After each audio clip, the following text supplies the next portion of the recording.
Les amis de Wetch de Belgique et Zongi. Au centre porté, arme. Masolo ya bana poto ya solo et Zongi avec les amis de Wetch de Belgique. Pe masolo na biso ya mboka na ndenge moko ya bien. Les amis de Wetch de Belgique, média ya liboso ya diaspora, alimi à l'international. La Bango. Les amis de Wetch de retour à Kinshasa. Comme vous le savez, les amis de Wetch, émission à vérité, émission Oyo. Et même la bino maramba bien, en tout cas, Torozong est là toujours. Na ndenge tout ça là qui na bino na bané wane les kaki.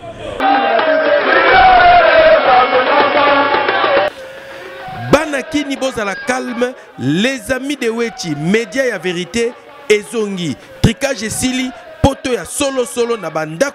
La seule position de l'Union européenne, c'est de dire, et je défends ce point de vue très fortement, c'est de dire qu'à l'Est, je ne parle pas maintenant du problème de M. Nkunda, à l'Est, nous ne croyons pas à l'option militaire pour un règlement définitif de la question à l'Est. L'insécurité à l'Est, elle est évidemment certainement occasionnée par des rebelles comme M. Nkunda, mais elle est aussi occasionnée par des problèmes qui n'ont toujours pas trouvé des solutions quant au fond.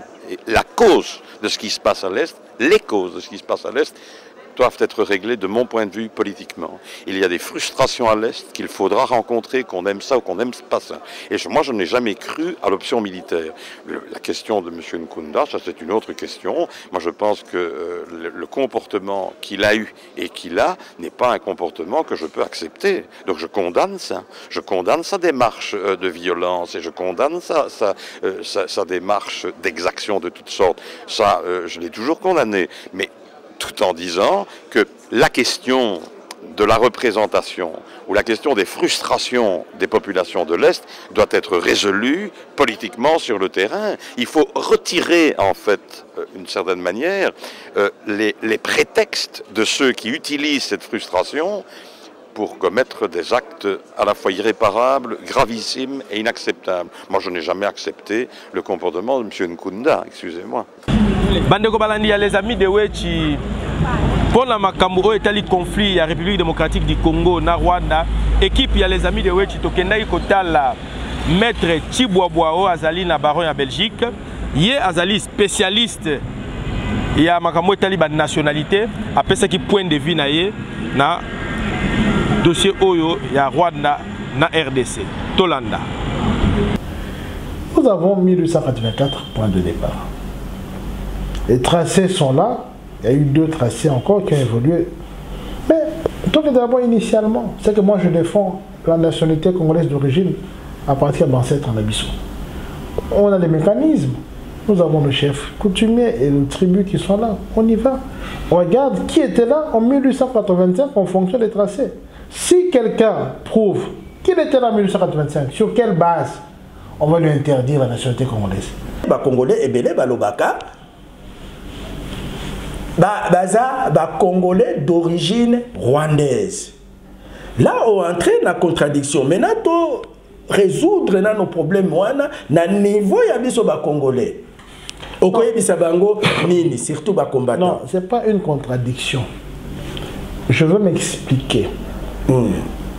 Avant Mowane à Congo, nous avons na Kombo na ye. Je m'explique encore. Bateke, batetela, baluba, bangwani, Tango Léopold II, c'est tracé, à partir de l'élo, baba na bilona et côté la carte ya Congo. Et à partir de ce moment, tout ce qu'on peut retrouver dans le tracé, wana bazaba congolais d'origine. Tous ceux qui sont tracés. Si la confusion vient d'où? Nous sommes tracés. Mais parce que Bazali n'a pas ressemblance, n'a pas tracé, que se revendiquer comme des Congolais. Non, il faut appeler le chat par son nom. C'est ça le dialogue. Ce qui est là, on va dire qu'il y a des Congolais. On va dire Congolais. Alors là, comment faire que on va Congolais? Il y a des mécanismes. Mais il faut qu'on parle, qu'on discute, qu'on dise des choses qui sont vraies. Là où il y a la confusion, c'est quoi? C'est vouloir imposer ceux qui n'étaient pas là parce qu'ils ont des ressemblances, parce qu'ils ont des acquaintances, les imposer. Et pire encore, qui imposent. Ce n'est même pas les Congolais même qui imposent. Mais c'est les voisins qui vont vous opposer sur les Congolais. C'est là où il y a quelque chose de suspect. Non, c'est ça, Balobi, dans les communautés internationales, il faut ça là dialogue, c'est-à-dire déterminer les Congolais Oyo Bazalaki avant 1884, na ba Congolais Oyo Bayaki. Par exemple, ba Hutu Oyo Bayaki na 94, ce sont des Rwandais. Batouana, ceux qui basengi nationalité, ceux qui topesi bango nationalité, on peut les considérer comme des Congolais d'origine rwandaise.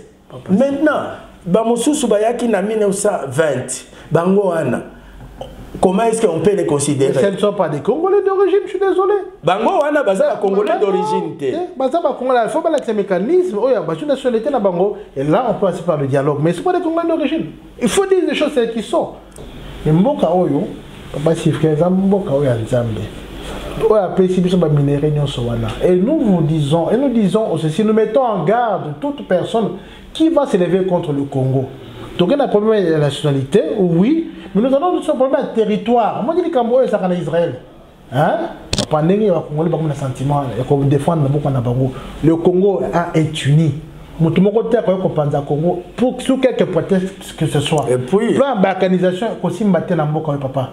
On a une image de tout le monde dans le Boujima, Azim Machette, tout ce qui est dans l'Est pour nous. Et ça c'est caricatural. Et comme il est si quelqu'un veut toucher un périmètre de ce territoire, le Congo va se lever. Est-ce que Barwandais, Babane Wokanisake, les amis de Wechakoke ont la paix enquête autosali. Non, papa. Enquête autosali.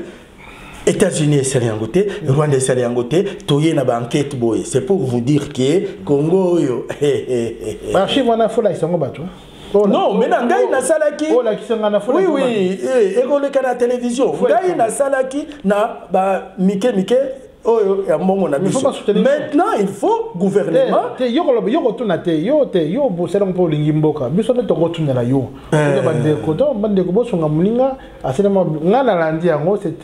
J'étais instruit par rapport aux revendications. Donc je peux que demander Bandeko de bonne foi et surtout le gouvernement si possible. C'est l'histoire d'un peuple qui constitue la force d'un peuple. Donc, et soutenons l'initiative Nabango. Nous, on se bat avec les moyens que Dieu nous donne, ok? Mais il y a des gens qui ont besoin de soutien. Pour moi, le tambour Afrique du Sud, le tambour Gomo, le tambour Belé. Donc, ça nécessite quand même un effort. Si on peut vous soutenir, ça sera vraiment une bonne chose. Pour continuer à sensibiliser et surtout informer.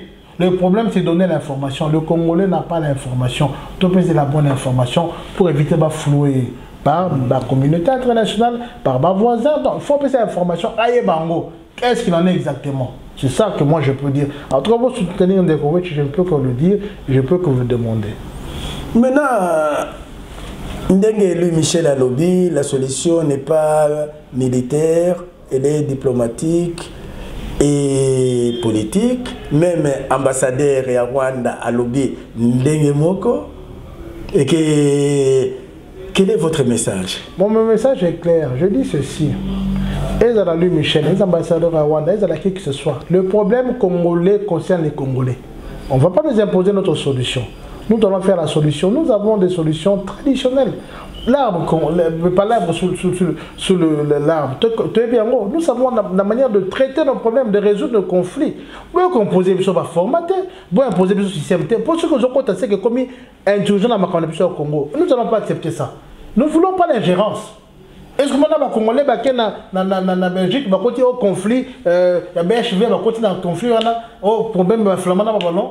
Autrement, les Congolais en Rwanda, en Kigali, ils continuent au conflit entre tels, alors pourquoi, qui vous donne le droit de compter dans le Congo? Qui vous donne le droit? Les Congolais te corrigent Bisomoko. C'est ça. Avec la sagesse que Dieu va nous aider, nous allons Balingi Congo.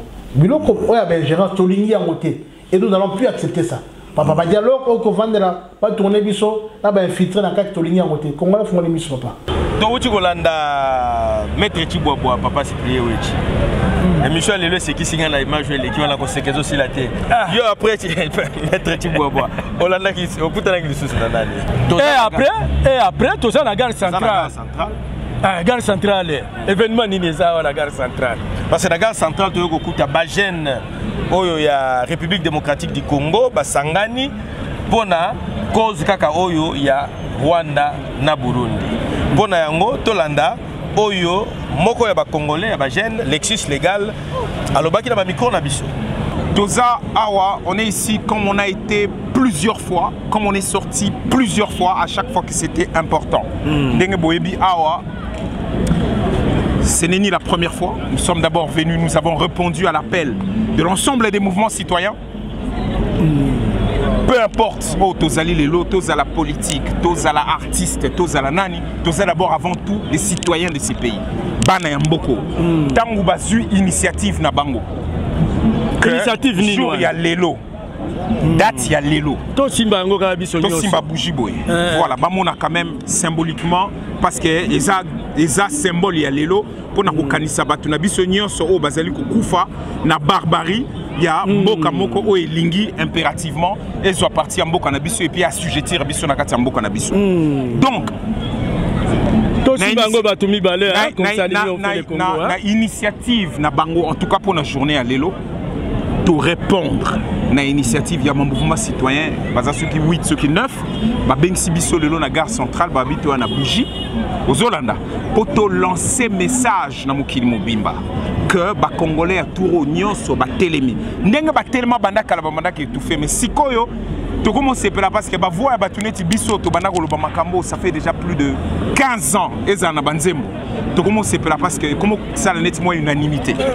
Awa kaka na place où to beta makineti bamboa na police parce que tu as réclamer la même chose au lelo ba mouvement citoyen pe bazali ko réclamer pour na kolobaka ambassadeur Rwanda ou asalaki ou aza négationniste pour na biso ou alobaki makambo alobaki pour na bateau na biso akufaki na massacre kasika et un peu partout ou alobaki ba preuve ezalité to lobaki déjà bana lobaka makambo wana ni passé que to longola muto a mais malheureusement, pour des raisons politiques, tout le monde qui est Souka, M. Félix a coquille Bengana été parce qu'il y a eu Makamboa Zana Batunaï. Mais si Koyo, même Yemoka comprendre que Batunaï va cosser. Et c'est mon avis sur ce que vous allez parce qu'on va comprendre que Bato ya Bengaki, frère Naye. Mouto ya Bengaki frère. Pour il faut que vous sachiez que problème nabiso zana peuple rwandais. Rwanda Golongwa Pembeni à Congo. Problème nabiso c'est une politique incarnée par un homme qui a mis son système, M. Kagame, qui a massacré énormément de gens et qui pense que les comitants ont dépiécé Congo. Et pour cela, la stratégie n'y a pas de salima. Yango monito zali awa lelo et puis toko continuer l'action toko soutenir. Même à Tindi Moupépé, bougie et zali kaka. On a problème les amis de Wechi, ça fait 15 ans. Tobana koyebisa bana poto makambo oyo lelo Lexis Auti koloba babetangai babengangai kolabo même bato oyo baza na pouvoir babuka ba caméra na ngai aujourd'hui je suis content baye ko rejoindre biso lokola ndeko na ngai alobi sikoyo d'après yo origine à conflit eza nini nangonga oyo eza très simple. Ce qui te lobby, au moins Sogozui est à la livre ya Ngwanda. À toi Ozui livre ya Charles Onana. Les lois toko zoba livre ba je dire ba origine à conflit au komona ngwe belé. Nangonga oyo nous qui subissons les effets. Les effets ya muto à lobby que na mboka oyo il faut ko kata yango. Mboka oyo nga il faut na zoba misolo ezala kati. Mboka oyo nga na ba minéré. Bateau baza ba yuma bazo contete aux Hollanda parce que toza totalement infiltré. Biso ba tozo subir befet tolobi et sili tolingi li susute babi misala biso rapport mapping et là tozo bisandeko Félix yangwana to soutenir docteur Mukodi ye to sala nyonso rapport mapping e bima parce que ba exhumer rapport mapping kuna na kati to komona ndeni ba criminel nyonso baza deux to bunda biso nyonso basela biso tribunal pénal international spécial kaka pona Congo pour pas juger parce que tant que jugement ko zalate ba criminel ba ko zalaka kaka ko séparadé ba ko bimisa kaka et puis ba ko bomaka biso tous les jours et loko wana tozoloba yango ya ko vanisa ba congolais nyonso de tous bords ko éviter ba makambu yao ponga na za monde tozala tozala batunyo so bazali wana lamuka biso batu ya papa Fayulu bazali biso yeyo ngai ndena sala batu ya Fachibe bazali so bazali ba honorer mvula bazali ba honorer bazali donc ceux qui la comprendre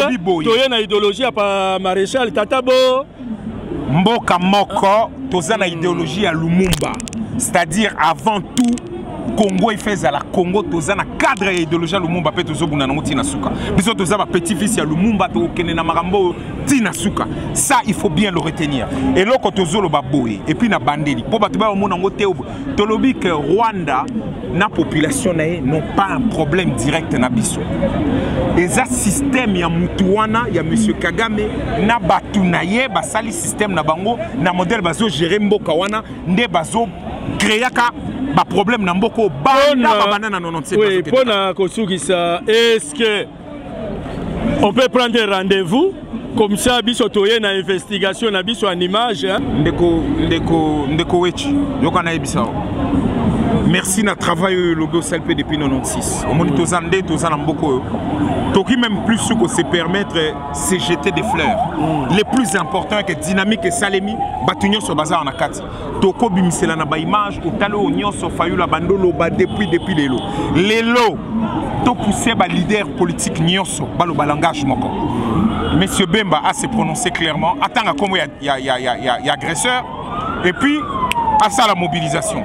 Monsieur Katumbi attend à combo agresseur à ça la mobilisation. Monsieur Vital attend à combo agresseur à ça la mobilisation. Bissona la muka na assure ezaranango clair. Le lobby déjà aussi autant yang. Bissoa ezali clair to lo bango tous les jours. Ba leader nyonso batelema ba leader religieux bana bato nyonso bazana capacité à mobiliser bato bacha be énergie nyonso na place. Ndenge na otolo bato zala ba mécanisme belé. Oui ndé bazolo ba communauté internationale bi solution za militaire te. Siko ndé bazo bomba biso. Yé ONU après ça mandat imposition de la paix. Les militaires te sera après ça imposition de la paix ça le mandat.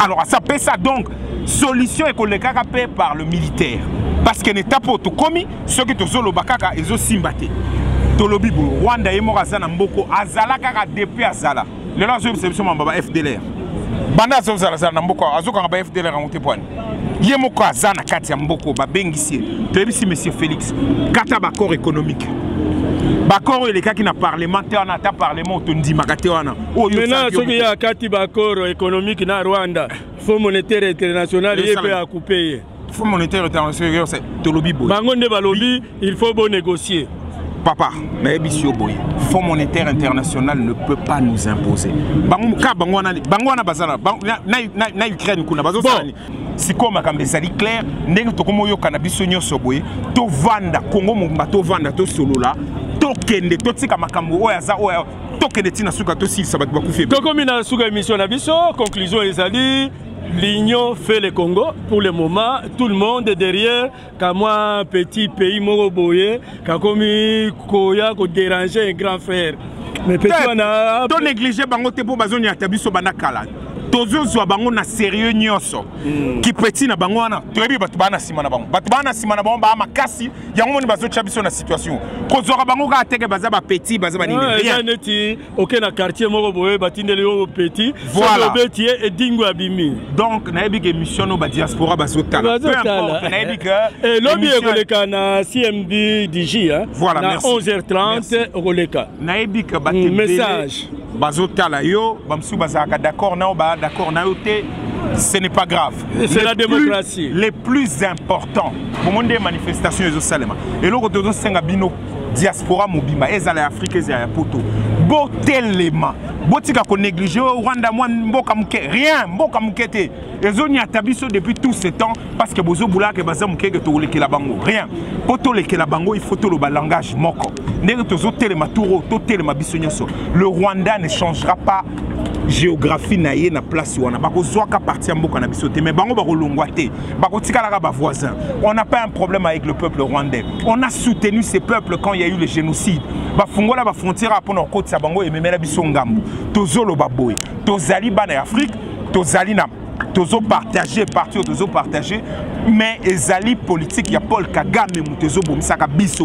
Donc en cela ce qu'il faut que na bango tina suka to ke tina suka so balingi to solo là alors batika déjà makam na bango ya kokanisa ba leki biso otoba ozomboka na biso tozo ebisa monsieur Félix Katabakor bengana ye to solo là entre biso ba congolais tika mamu ya kokanisa que yaza frère na yo biso na Congo ba leader à Congo ba sa frère na yo te biso ba to solo na toza ba ndeko na ote erreur esalemaki na stade o boboya ki fayula kota na stade to kota na stade mais mon ndimi Kagama ya bo bebe tele maboko problème ezate to bon ça entre biso jour ezali mais to vanda to solo là to vanda to solo là to bengana monguna to tonga mboka na biso to vanda to solo là to créer consensus autour de la loi électorale nyonso to ça l'élection malamu a ko gagner pour to sisa makambo.